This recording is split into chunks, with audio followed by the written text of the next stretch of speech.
El mensaje de hoy lo he titulado Vivir a Cristo cada día. Y hay un texto base en el cual he fundamentado el mensaje de hoy. Gálatas 2, versículos 19 y 20. Dicen así: porque yo por la ley soy muerto para la ley, a fin de vivir para Dios.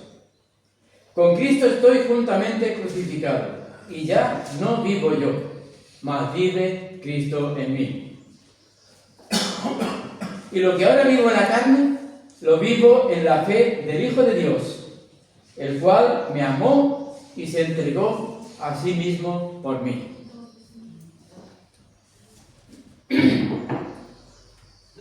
Como introducción, es interesante porque vamos a ver como una especie de juego de palabras que aquí hace Pablo. Dice: porque yo, por la ley, soy muerto para la ley. Por y para. Pablo aquí hace una declaración muy atrevida, diciendo que él había muerto para la ley. Si estaba muerto la ley, entonces era imposible que la ley fuera la forma en que Dios lo iba a aceptar. Pero hay que tener en cuenta que no era la ley la que estaba muerta. La ley refleja en todo su contexto la ley de Dios, ese corazón santo y ese carácter que Dios tiene. En realidad no había nada malo en la ley, porque no fue la ley la que murió, sino Pablo que murió a la ley. ¿Veis este juego de palabras? Pero ¿cómo murió Pablo a la ley? Él dice: yo, por la ley, soy muerto para la ley. Es decir, que podemos imaginar que la ley misma fue la que mató a Pablo. Es decir, nunca podría estar a la altura de la ley y cumplirla. Y nadie de nosotros puede cumplir la ley al 100%. De ahí que la ley misma, como ya he dicho, fue la que mató a Pablo.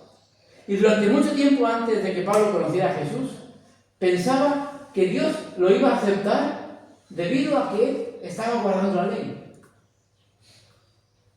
Pero qué equivocado estaba. Porque Pablo llegó al punto en que realmente entendió la ley, pero entendiéndola de la manera en que Jesús la explicó en el Sermón del Monte. El Sermón del Monte está en los capítulos 5 al 7 del Evangelio de Mateo. Fue entonces cuando Pablo se dio cuenta de que la ley lo hacía culpable ante Dios, pero no lo justificaba ante Dios.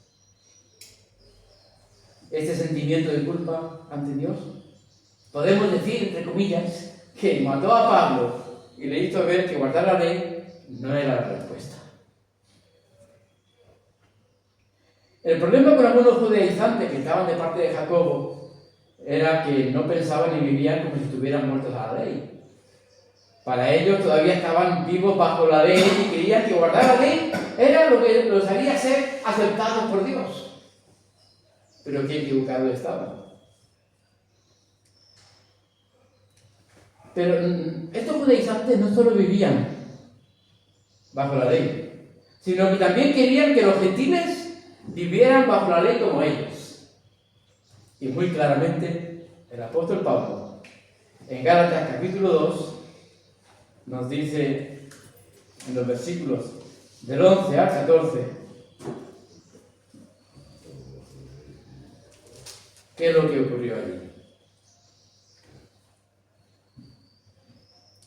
Pero cuando Pedro vino a Antioquía, le resistí cara a cara, porque era de condenar. Pues antes que viniesen algunos de parte de Jacobo, comía con los gentiles, pero después que vinieron, se retraía y se apartaba, porque tenía miedo de los de la circuncisión. Y en su simulación participaban también los otros judíos, de tal manera que aún Bernabé fue también arrastrado por la hipocresía de ellos.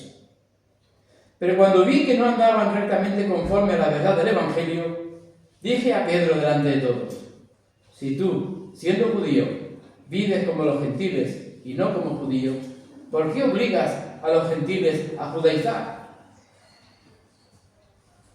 Por eso Pablo dijo: yo, por la ley, soy muerto para la ley, a fin de vivir para Dios.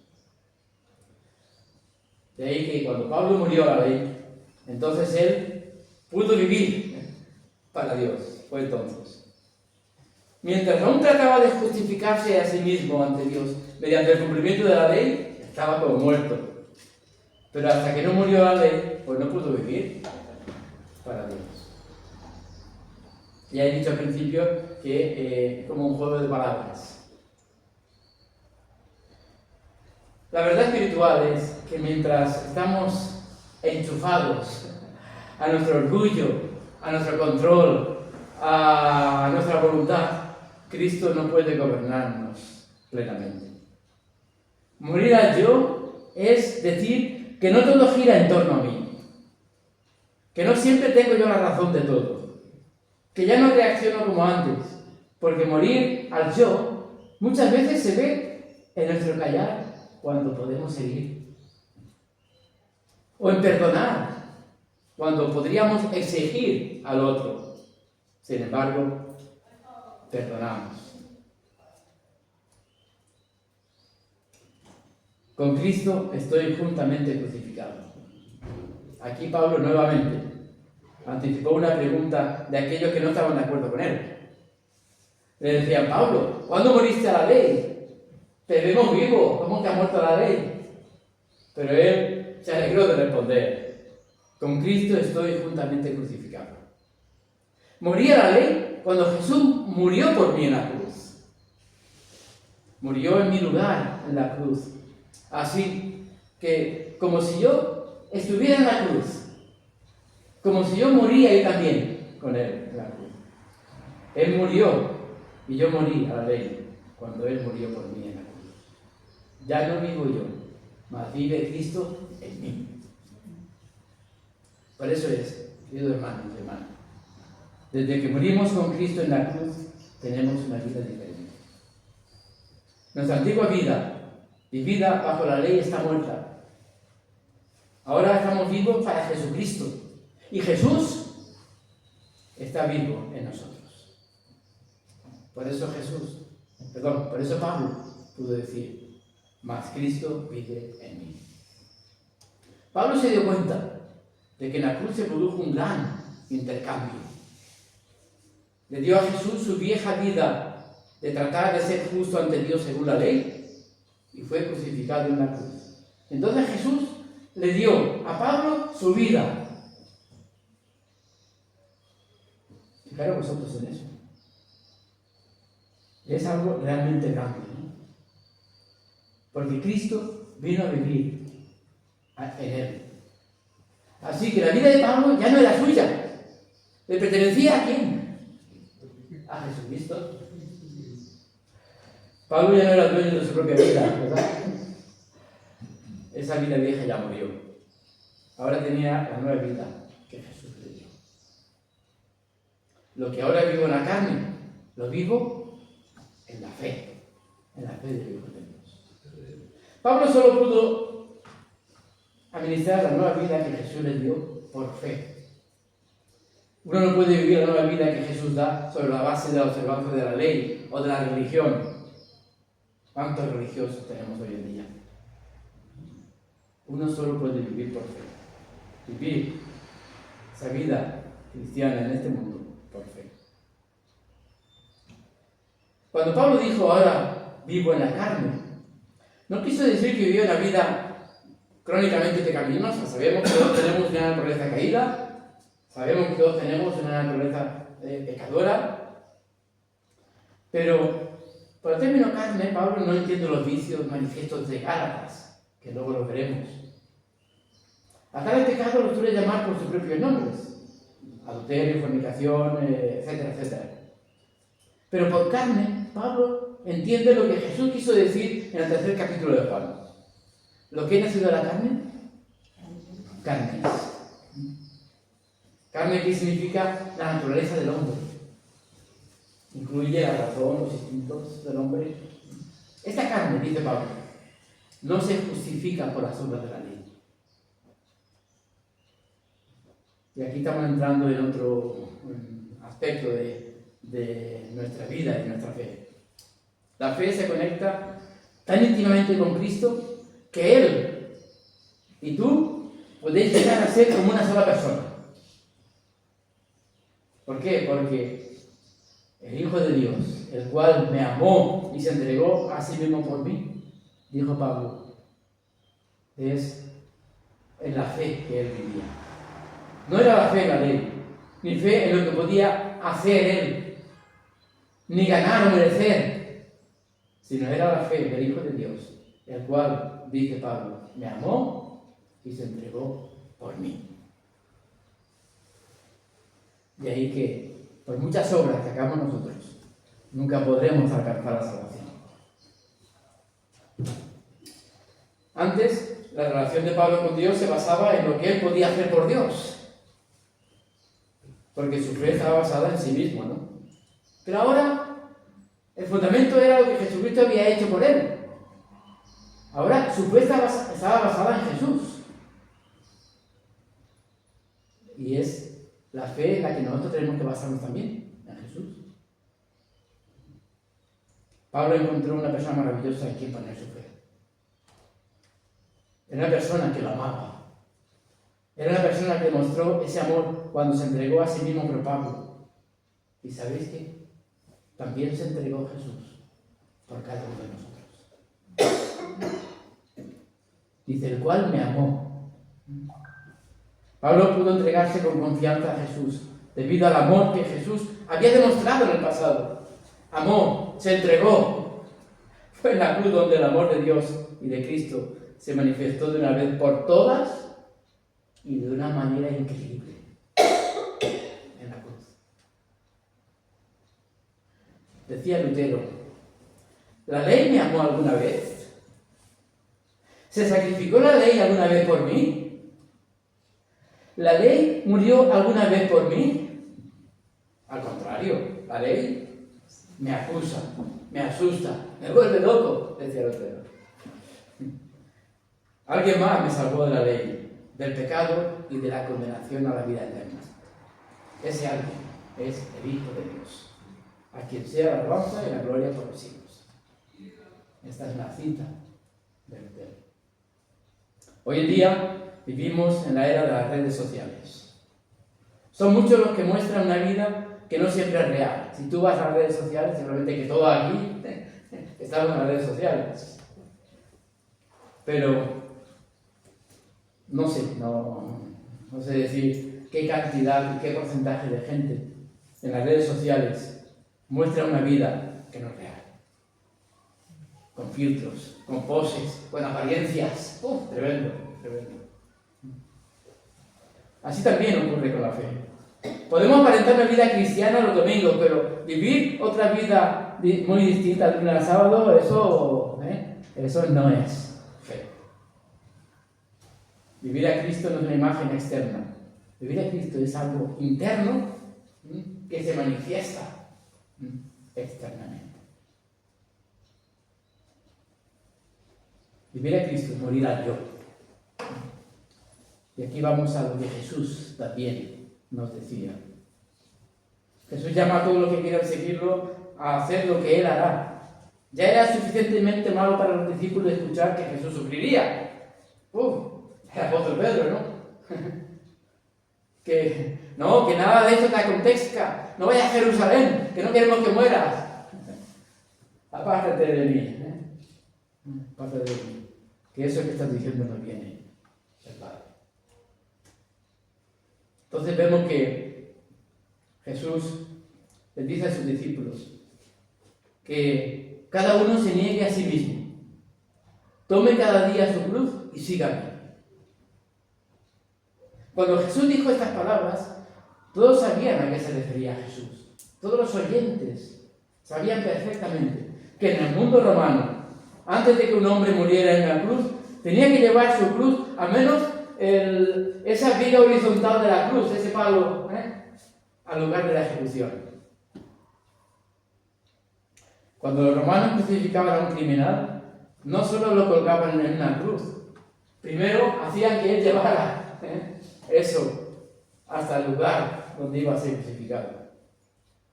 Llevar una cruz resultaba morir en esa cruz. Nadie llevaba una cruz por diversión. Los primeros oyentes de Jesús no necesitaban una explicación de la cruz. Sabían que era un instrumento implacable de la tortura romana, de muerte y humillación. Si alguien tomaba su cruz, nunca regresaba. Era un viaje de ida solamente. La persona que llevaba una cruz sabía que no podía salvarse a sí mismo y que estaba destinado, ¿sabéis a qué? A sufrir y a morir. En las cruces de la vida real del mundo romano, nadie las tomaba voluntariamente. Las cruces se las daban a los reos sin considerar su voluntad.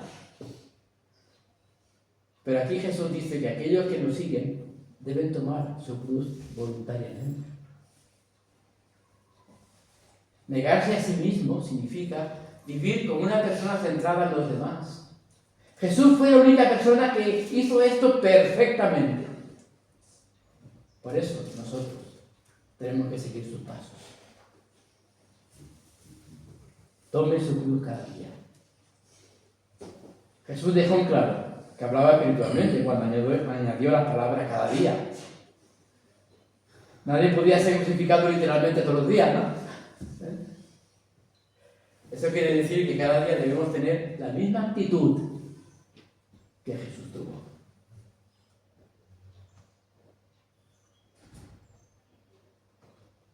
Vivir a Cristo es dejar que Él viva en nosotros. En Juan 15, versículos 4 y 5, dice Jesús: permaneced en mí y yo en vosotros. Como el pámpano no puede llevar fruto por sí mismo, si no permanece en la vid, así tampoco vosotros, si no permanecéis en mí. Yo soy la vid, vosotros los pámpanos. El que permanece en mí y yo en él, este lleva mucho fruto, porque separados de mí, nada podéis hacer. Fijaros qué palabras de Jesús. Permaneced en mí y yo en vosotros. Jesús hizo hincapié en una relación mutua de Jesús y nosotros. No es solo que los creyentes permanezcamos en Él, sino que también Él permanece en nosotros. Algo de esa cercana relación se describe en Cantar de los Cantares. Me gusta mucho Cantar de los Cantares. Capítulo 6, versículo 3, dice: yo soy de mi amado y mi amado es mío. Jesús pudo utilizar esta imagen para asegurarles la conexión continua y la relación, a pesar de que estaba por dejarlos. Sin embargo, dijo esto de una manera que también indicaba un aspecto de elección por parte de sus discípulos, por parte de nosotros. Porque permanecer era algo que ellos debían elegir. Permanecer en Cristo es algo que nosotros tenemos también que elegir, que desear. Cuando Jesús dice, permaneced en mí, está hablando de la voluntad. Está hablando de elegir, de elecciones, de decisiones que tomamos. Debemos decir y debemos hacer y decidir hacer cosas que nos mantengan en contacto con Él. Esto es lo que significa permanecer en Cristo. Como el pámpano no puede llevar fruto por sí mismo, si no permanece en la vid, bueno, sabemos que es imposible que el pámpano lleve fruto si no está conectado a la vid. Eso, vamos, lo sabemos todos. Yo soy la vid, dice, y vosotros, los pámpanos. Tal vez Jesús habló así, porque ellos estaban tan acostumbrados a pensar en Israel como la vid, que enfocaban su pensamiento principalmente en su conexión con Israel. Pero ahora debían pensar en Jesús como la vid y dar prioridad a una conexión con Jesús. Es decir, lo lo realmente importante era Jesús. Pertenecer a Jesús. Pertenecer a Él. El que permanece en mí y yo en Él, este lleva mucho fruto. Llevar fruto es inevitable al permanecer. La calidad y la cantidad del fruto puede variar, pero la presencia del fruto es inevitable si permanecemos en Cristo. Por eso es, ¿cuál es el fruto que nosotros podemos tener al estar conectados, al estar enganchados, al estar ahí con Jesús? El propósito del pámpano es llevar fruto. En ese sentido podemos decir que el fruto representa el carácter cristiano como el fruto del Espíritu en Gálatas capítulo 5. La obra de Dios en nosotros y nuestra conexión con Jesús debe ser evidente por el fruto que nosotros podamos llevar como cristianos. Y tal vez mucho fruto. Y es que el concepto de permanecer no está restringido a nuestro permanecer en Jesús. También incluye su permanencia en nosotros. ¿Por qué? Porque es una dinámica mutua que espera que nuestra vida espiritual en conexión con Jesús pueda ser real, activa y efectiva. Separados de mí, nada podéis hacer. No es que los creyentes no podamos hacer ninguna actividad sin Jesús.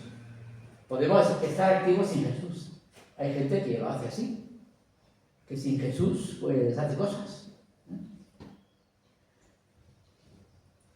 Se dice, ya hace mucho tiempo se oía y incluso se ha escrito, ¿no?, que si el Espíritu Santo saliera de una iglesia, el 75% de las actividades de esa iglesia seguirían funcionando con normalidad. ¿Qué os parece? Sin embargo, ni los apóstoles ni nosotros podemos hacer nada de valor real y eterno sin Jesús. Vemos que Pablo no utiliza el lenguaje de Juan, pero expresa la misma verdad cuando dice: ya no vivo yo, mas vive Cristo en mí.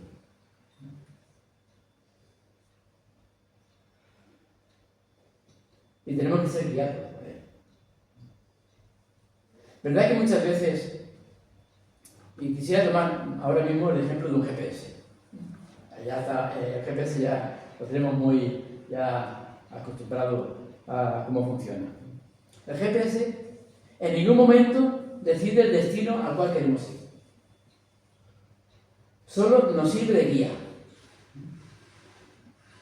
Pero si no lo seguimos, seguro que nos perdemos. Cristo vive en nosotros como guía, pero muchos lo consultan solo cuando están perdidos.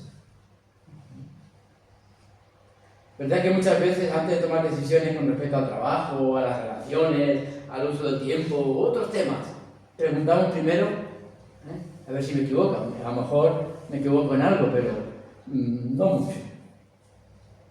Lo primero que preguntamos es a las redes sociales. Luego a los amigos, o a las emociones, o a las vibraciones que tenemos, o a los sentimientos. Bueno. Pero, ¿preguntamos primero a Cristo? Cuando vamos a tomar una decisión, cuando queremos elegir algo, cuando queremos ir a algún lugar, cuando queremos hacer alguna cosa. Preguntamos primero a Cristo. Vivir a Cristo es permitirle dirigir nuestras decisiones diarias y no solo espirituales.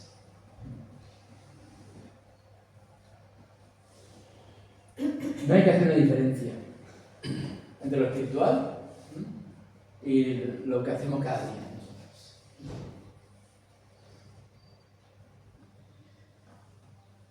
En tercer lugar, este mensaje quisiera compartir con vosotros que vivir a Cristo es reflejar su carácter.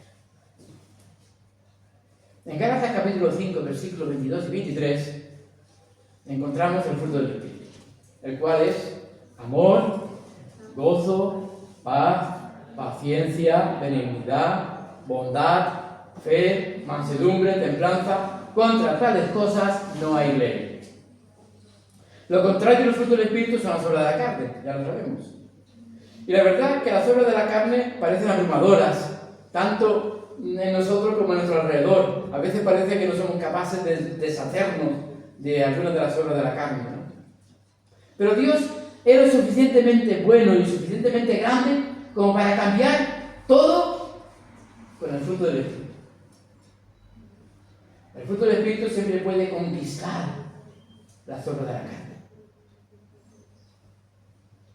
Es muy significativo que el fruto del Espíritu esté puesto frente a las obras de la carne, porque las obras son obras y el fruto es fruto. No lo mismo que son que es. El fruto tiene varias características importantes. Se reproduce a sí mismo, es atractivo, el fruto pues alimenta, nutre. Pablo usó el plural a describir la vida según la carne. Obras de la carne. Pero usa el singular fruto, no frutos del Espíritu, sino el fruto del Espíritu. En este panorama general, el Espíritu tiene una obra que hacer en cada uno de nosotros, como creyentes. Estos no son los dones del Espíritu Santo, que se distribuyen de forma individual por la voluntad del Espíritu Santo, como lo vemos en Corintios. Esto es algo para todo cristiano. Porque el fruto del Espíritu es amor.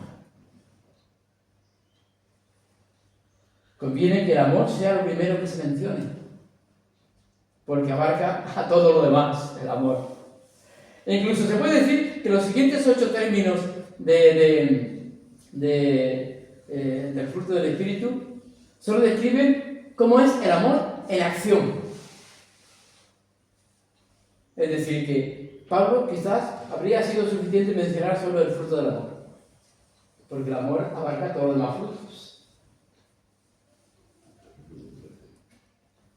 Y amor traduce pues esa palabra antigua griega, ¿no? Ágape, ¿no? Que es el amor de Dios, ¿no? Hay otro tipo de amor que también en griego vemos, como es ero, que es el amor apasionado, romántico, el amor filia, que es el amor que tenemos para la familia, para los amigos. Pero ágape describe ese tipo de amor de Dios. Es un amor más de decisión que de corazón espontáneo, que de flechazo. El ágape es más que incluso de la mente que del corazón, porque elige amar a los que no lo merecen. Ahí está. Porque ágape tiene que ver mucho con la mente. No es una emoción de momento, que surge espontáneamente. Es un principio por el que vivimos de forma deliberada. Podríamos decir que esto es amor del Espíritu, porque es fruto del Espíritu. Y esto va más allá del afecto natural o de la lealtad a la sangre o a la familia. Se trata de amar también a las personas que no son fáciles de amar. Qué difícil es hacer eso, pero con el Señor es posible. Amar a la gente que no te agrada, ¿no? Orar por aquel que no me cae muy bien.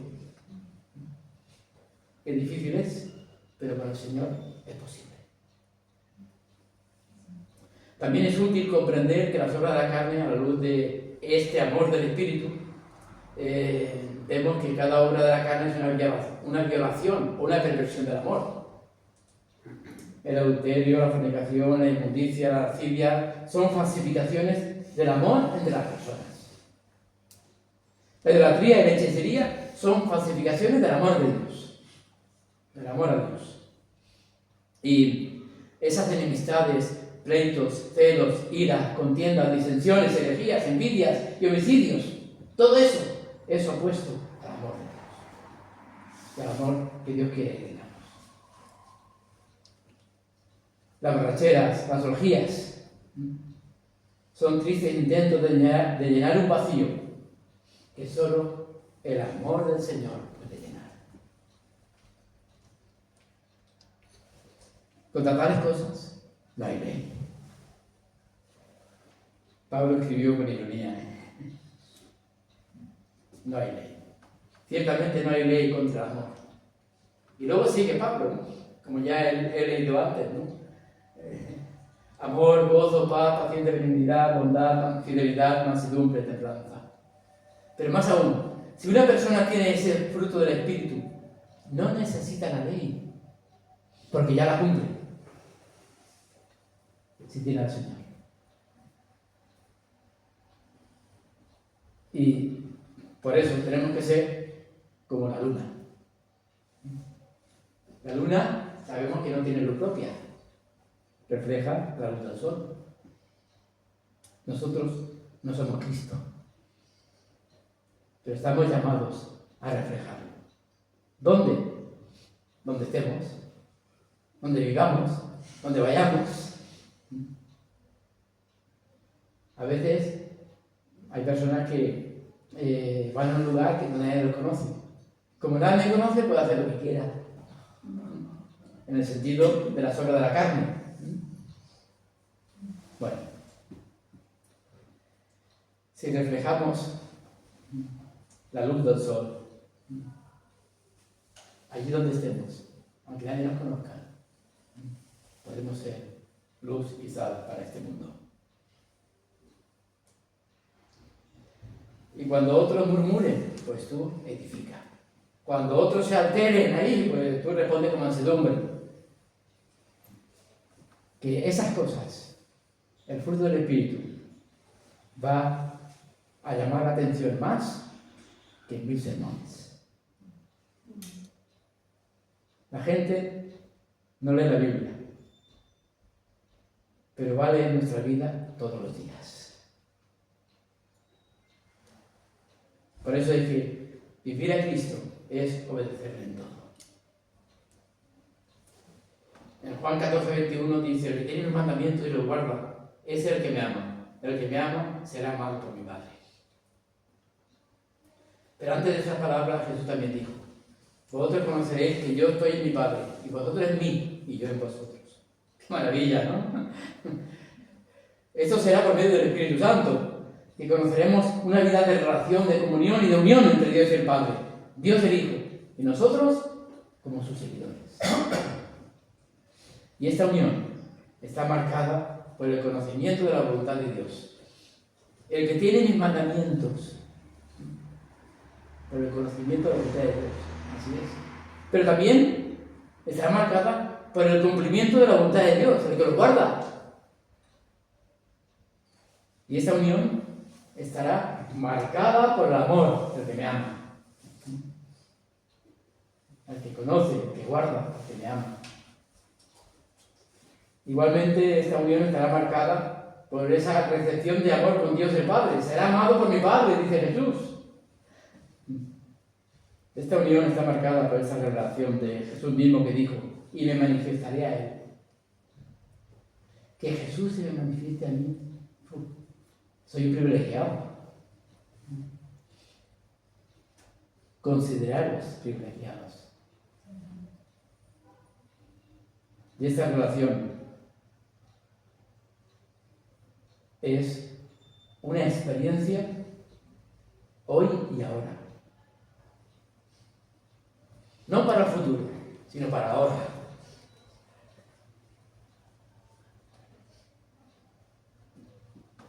Apropiate del amor de Jesús.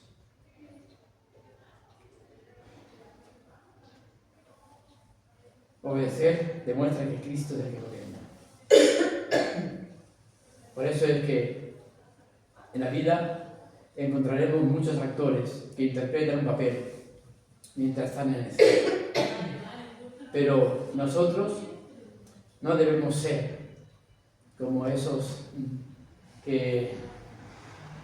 llamados hipócritas, que en la antigua Grecia se ponían una máscara.